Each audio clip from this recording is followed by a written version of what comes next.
Hello YouTube, today a Big Apple here to talk to you about the next part in the buyer's guide, which is going to be about optics. So I got a few examples here and I'm going to talk about them more as I go. So what optics or sights fit your rifle best? Well, it really depends on what its purpose is and what your intended engagement range is. Whereas like, close range defensive carbine, long range shooter, and then, pistol, that's obviously going to be pretty close range too, unless you're some crazy distance shooter with a pistol. But for the most part, that's how it's going to be. So there's mainly three types of optics. Usually you have iron sights, which you'll learn from me doesn't necessarily mean that they're iron. They're just, that's the way they are. That's what they're named. Dot sights, which would include a reflex and a red dot like that aim point, and then magnified optics, which would mainly talk about scopes, which this red field is one of those. So first we'll talk about iron sights. Like I said, they aren't always iron. Magpul backup sights are made of polymer, so they aren't always made of iron, but that's what they're called. The pros, they're usually the cheapest. They're very easy to get back on target. They're the lightest weight option. They have a large field of view. They're the most basic bare bones way of aiming a firearm, so it's a versatile skill to have, especially transferring to a pistol. And they're always the backup sight option. It's easier to break other types of sights. So it is easier to break other types of sights, except that, those like Magpul sights, which are polymer, and other polymer iron sights will break a little bit easier than one of these dots or a scope, just because they're not quite as durable. But iron sights that flip down are typically a little bit tougher. It's the most basic bare bones way of aiming a firearm, so anytime you use a pistol, you're going to be doing pretty much the same thing, putting that front dot between the rear aperture, although the aperture and the front posts on a rifle are going to vary a little bit. Here's an example of an iron sight here on my 20-inch AR. You see it right there, that's just the front post. Doesn't get in the way of the scope or anything. I guess I'll mention that later when I'm talking about magnified optics, but that's the way it is. That isn't necessarily an iron sight, but it is at least a metal sight. It has a large field of view, and what I mean by that is up close, your view isn't really obscured by anything because you're not having to look through a window or through some sort of tube. It's just out in the open, out in the clear, so generally your field of view is going to be pretty large. It's the lightest weight option. Some of these dots, like this RMR here, is extremely lightweight, but it'll never beat out a set of iron sights, I don't think. On a rifle, this might, but if you look at the iron sights here, if you took those off and measured it, weighed it out, and then took this off and weighed it, it would weigh less with just the iron sights. So generally, iron sights are going to be your lightest weight option. And then a scope, you also have to worry about rings, which I'm going to mention later, but it's generally going to be your lightest option. They're easy to get back on target if you're way off a target, because you have 2 points to follow. So if your barrel is pointed all the way over here, you know exactly how far to bring it. Whereas with a dot, when you're following 1 point, to go from a really far position off target to back on target may take some time. So it is easy to get there, and it's usually the cheapest. Troy makes some battle sights that are actually tritium, and those can get very, very expensive. They can be anywhere from 50 to 150 bucks, depending on which Troy sights you get. They are extremely high quality, but I talk about cheapest relatively speaking, because if you buy a front and rear sight that way, that's like 300 bucks for iron sights, so it varies. Now the cons, they require lining up, so more than 1 point to follow. Not quite as precise as dots or magnified optics. It kind of depends on the dot size. They're unusable in low light unless you have night sights, and illumination isn't adjustable because they aren't lit up. So illumination isn't adjustable because they aren't lit up, obviously. If it's dark and they aren't night sights, which is the next point too, you won't be able to use them, whereas a dot you would. A scope you wouldn't necessarily be able to use it in close quarters in the dark, but they do make some that have an illuminated dot on them, and if you're shooting long range, these pick up light really well. So iron sights pretty much lose out in low light on, in numerous ways. If you have a flashlight on your rifle and you're projecting it on a target, it may be easier to see, but it's not actually illuminated. The sights themselves are not illuminated. It's not quite as precise as dots or magnified optics. A dot like this, which is a 12.9 MOA triangle, isn't going to be nearly as precise as this aim point, which is a 2 MOA dot. So this obviously is going to be extremely precise.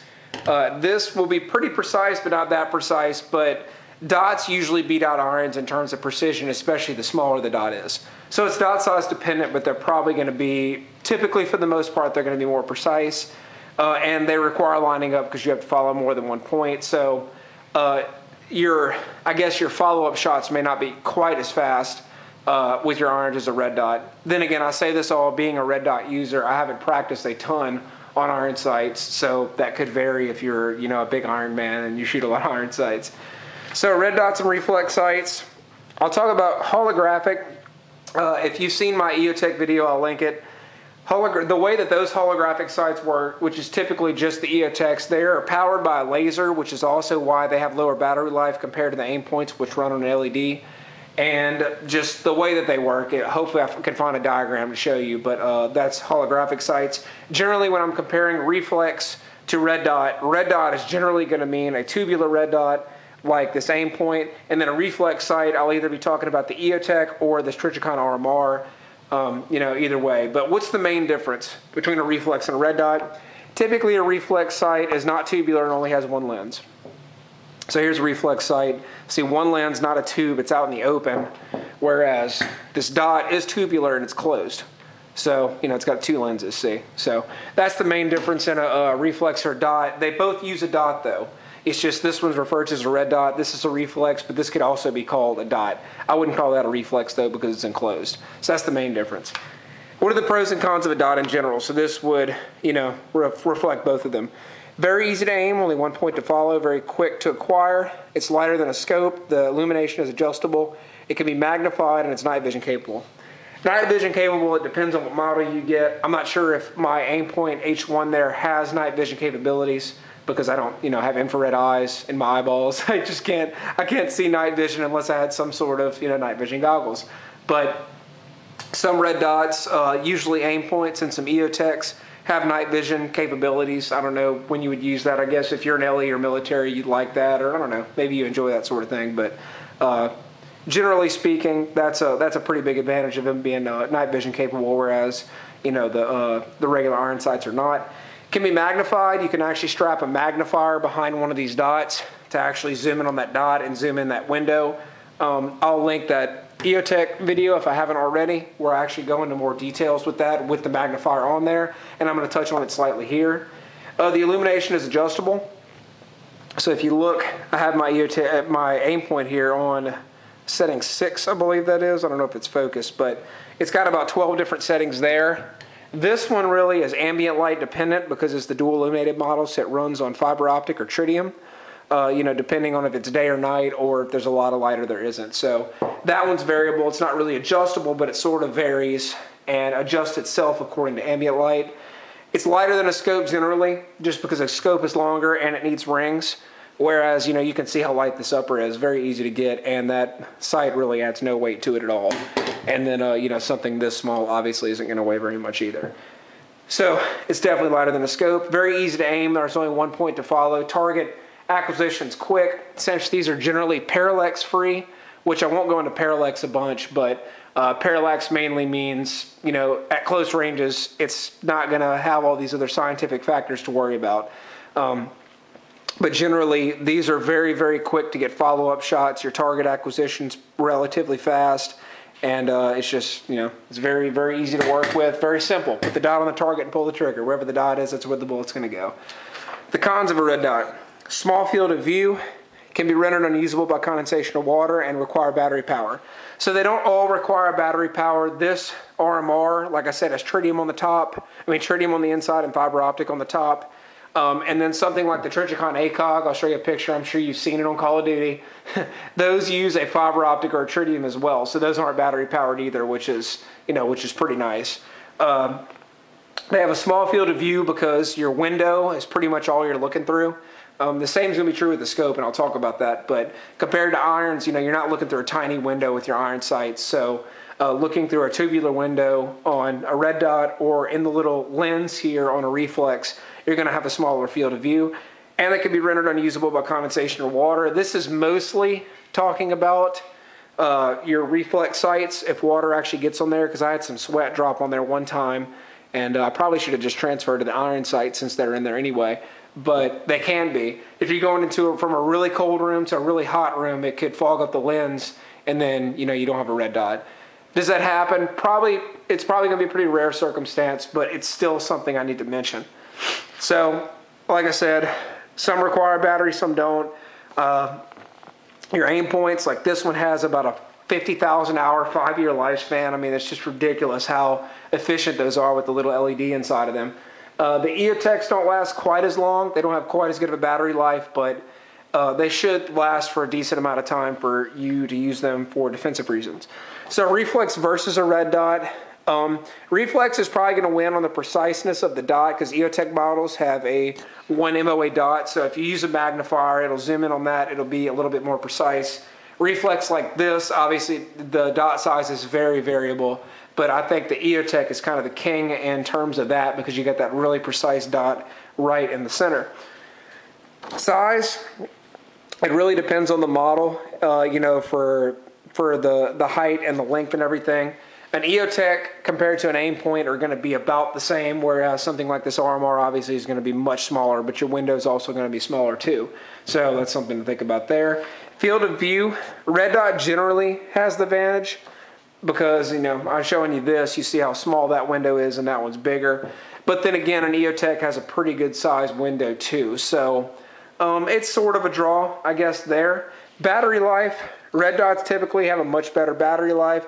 Also, some don't need a battery. Like I said, with this one, it doesn't even need a battery. So battery life is still something to think about.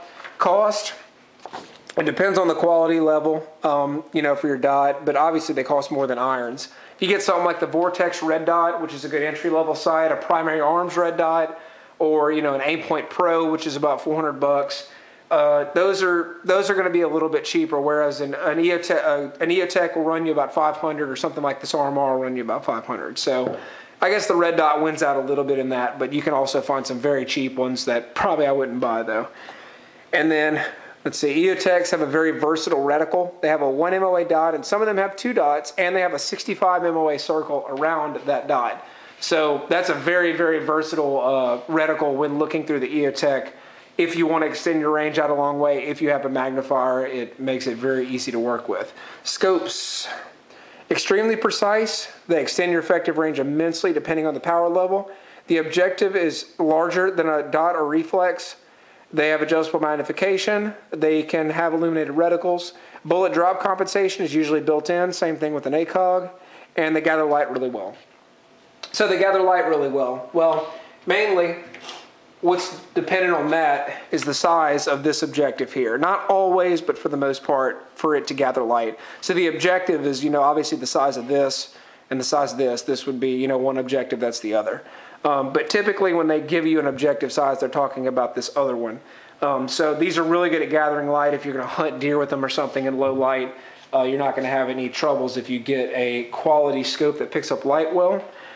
Bullet drop compensation is built in. Bullet drop compensation means, you know, it has different lines and such on your reticle where you can aim at a certain distance dead on and you'll know where that bullet's going to drop. So the ACOG also has something similar to that where bullet drop compensation is built in. But most scopes have a bullet drop compensation option. Some of them just have a crosshair reticle. So that's really if you want it or not. Illuminated reticles are available. There are some manufacturers that make a dot, and some manufacturers that make a crosshair that's lit up. So that's a little bit versatile too. It really depends on what you're looking for. They obviously have adjustable magnification. You see mine here is a 4 to 12. I can go down to 4 power, I can go up to 12. 12 power magnification, this is a very, very capable rifle at distance. Very, very capable at distance with that 12 power. So it really depends on which one you're going to get, but scopes, even with 3 or 4 power, are going to extend your range immensely. So you get really good range from a scope.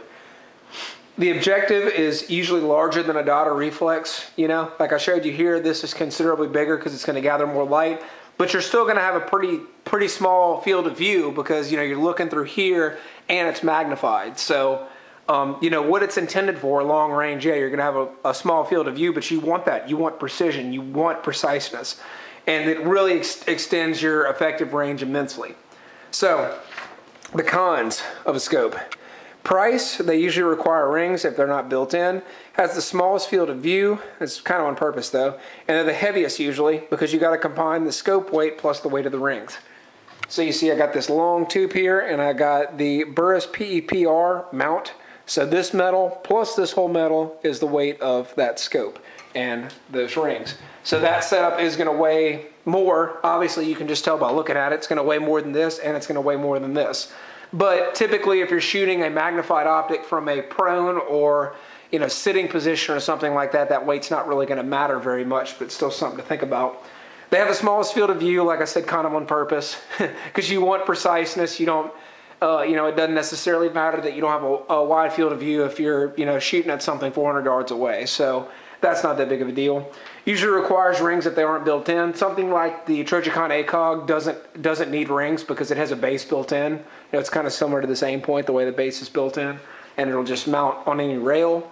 But for the most part, just a basic scope is going to need rings. You need something to hold it in place. It can't just be duct taped up there or something. So, and that adds to the price total because of the fact that it needs rings. So price overall is the biggest con compared to dots. If you want to get a good scope, this Redfield scope was a little over $200. It also has their AccuRange reticle, which is a form of bullet drop compensation, and these rings I think were about $100. I think you could probably get them for less.